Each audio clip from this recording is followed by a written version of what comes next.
PSA Reloaded, man. It's your boy 3-Letter, man. Subscribe to the channel, man. Follow me on Twitter, Instagram, where to follow your boy at. Please hit the like button also. I really would appreciate that. Y'all see the title of this one, man. Let's talk, man. Russell Westbrook or Russell Westbrick, whatever you want to call this brother right now. His name is all over the news. Now, it's crazy, man, for this whole basketball season, watching Russ. I mean, let's be honest, man. Russ is going from OKC to Houston to Washington to now to the Lakers. Like, you know what I mean? Like, it's crazy how we thought, well, a lot of us thought in the beginning of the season or when this team got assembled, I'm talking about the Lakers, that they were championship ready to get it cracking. You know what I mean? The Russell Westbrook, LA Lakers marriage, it hasn't been good, man. It just has not been good. It hasn't worked out, in my opinion. I know Russ is from the crib. He's from LA. And to get booed at the crib, especially, it's one thing, like, you're born in LA. You've watched the Lakers your whole life. You went to UCLA with Kevin Love in college. You're from California. You're from the LA area. And to get the chance to get to play at the crib, it must be the illest feeling in the world, man. I remember when, Obi Toppin from my New York Knicks, he got drafted to the Knicks. He was crying. You got Melo coming back from New York, even though Melo's Baltimore, New York, wherever you want to say Melo's from, whatever. To get to play at the crib, it means a lot to people, man. It would mean a lot to me if I was an athlete, and to be able to play at the crib. You go to DWade. I know DWade is obviously, when we think of DWade, we think of the Miami Heat. But with that 1 year when DWade went to Chicago, I'm pretty sure just to throw in that Bulls jersey, the nostalgia of Michael Jordan, being that DWade is from Chicago, that's gotta be an ill feeling, Now, let's be honest, man. When Russ was in OKC, for the most part, the media, he was very standoffish to the media for a large majority of his career. It feel like his approach with the media in LA is a different approach, maybe in OKC, maybe in Houston, maybe Washington to a degree, but definitely OKC, because him and that one reporter in OKC used to always butt heads. If you go to YouTube and watch basketball highlights like I do, man, you can pull up Russell Westbrook and reporters, right? And it's that one reporter or beat writer from OKC that Russ used to always get into it with. What was it? When Russ and them was playing Houston and everything in the playoffs when he was in OKC, and the reporter wanted to ask Steven Adams a question, and Russ jumped in the conversation and everything and was like, you know what I'm saying? So it's always been that. And I don't subscribe to this theory that, you're allowed to act like that to the media and be standoffish and everything, man. Because these guys can make and break you, man. For real. Let's just call it what it is. You dig what I'm saying? Now, the thing with Russ, man, he went from being one of the most athletic point guards of all time. If you want to say him and D Rose, tomato, point 1A, 1B, if you want to go in that bag, fine, right? But for him to lose that, like, look at D Rose right now. D Rose has so many injuries, man. He has no choice but to change his game. Now, obviously, Russ has been more durable than D Rose, right? But Russ, for the large majority of his career, was based on being athletic. Yeah, he could hit the bank J like Tim Duncan did off the glass and everything like that. His J is broken. Hence, why we have the Westbrick term come into the fold. I don't know if Skip Bayless was the one that first coined that phrase. I go back to when Skip and Stephen A was on First Take back in 2012, when the Heat played OKC, and Skip went into that bag early. You dig what I'm saying? Almost played divide and conquer with Durant and Russell Westbrook, right? But if you look at Russ, man, If there's two players this year that looks defeated to me, I'm gonna say Russell Westbrook is one, and then I hate to go to my Knicks again, but I gotta go to my Knicks with Julius Randle.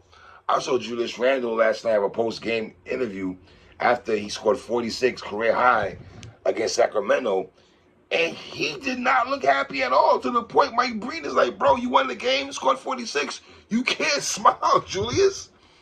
You understand what I'm saying? So it's like, Russ, man, he just looks defeated, son.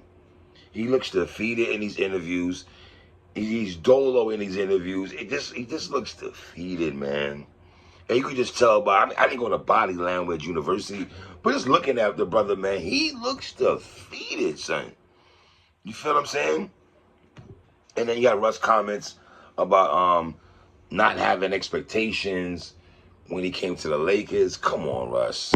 You're not jacking there. You ain't had no expectations playing in front of the crib, playing with LeBron James, playing with Anthony Davis, playing with Carmelo Anthony. These boys 2 years fresh up winning the NBA championship in 2020. Russ, come on, son. Ain't nobody was jacking that, Russ. No expectations. You had no expectations when you came to LA, Russ. Come on, man. Nobody's buying that, Russ. Come on, man. And I know people don't like, anybody being played with their name in a negative light. You dig what I'm saying?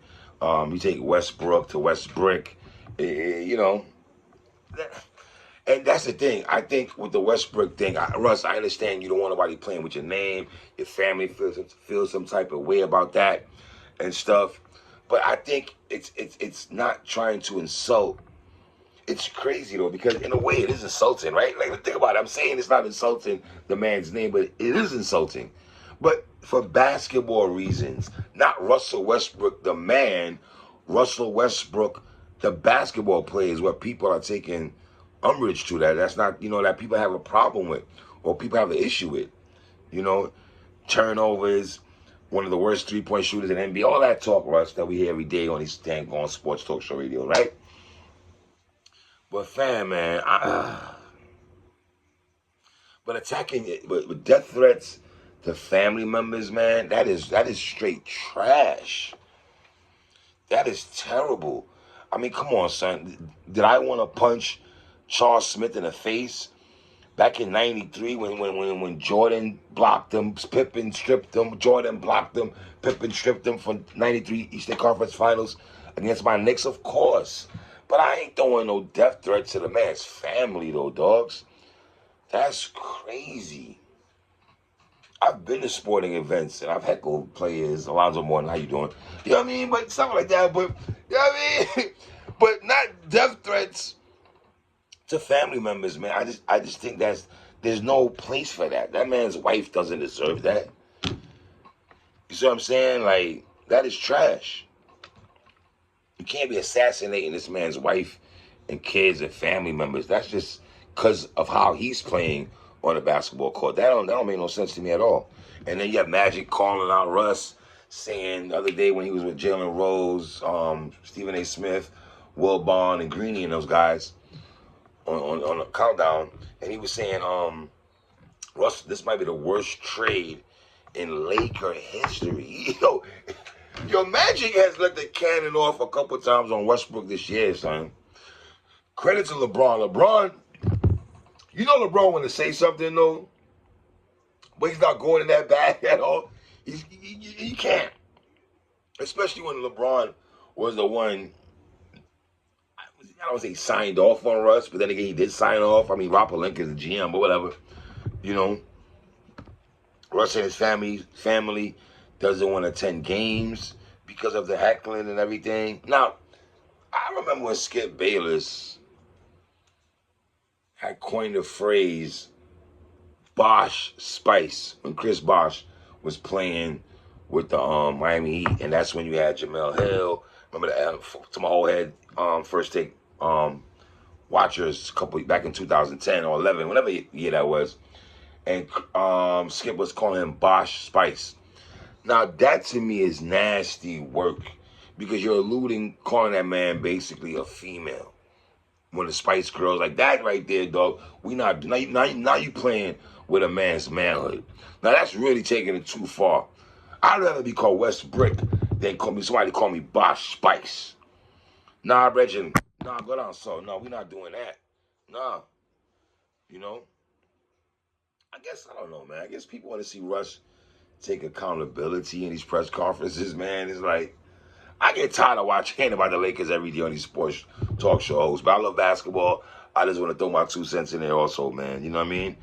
And, Russ, you can't be that sensitive like that, bro. This is the first time, I mean, we've seen Russ get into it with fans. You know what I mean?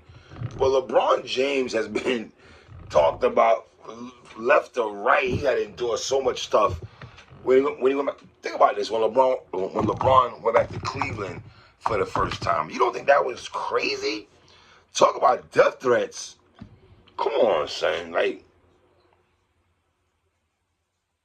I don't know, man. I don't know, Russ. In my opinion, you should ask your family members to stay off social media. I saw your brother.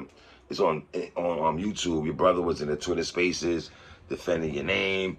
Your wife came out and everything like that. See, me now, I'm not playing that. I don't, because once y'all do that and try to stick up for me, then it gives people. Prime example, when Giannis, who plays for the Milwaukee Bucks, when he takes mad long at the free throw line and people going 1, 2, 3, 4, and he's still bouncing the ball and everything like that, fans were heckling him.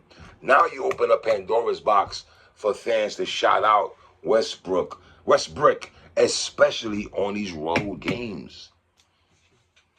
Especially on the road games. Hey, listen, do I feel for Russ? I mean, yeah, man, you getting beat up at the crib and on the road. You can't even get no home cooking and home love at the crib. You know? But I would definitely tell them to stay off social media. Wifey, nah, we're not doing that. I don't need y'all to go on there doing that, because once you do that, that's just going to open up the floodgates for when I go to these road games for these fans to get crazy on me, man. So tell me what y'all think about Russell Westbrook, man. LA Lakers, Laker fans, y'all out there, tell me how y'all feel, man. It's your boy 3. Come on.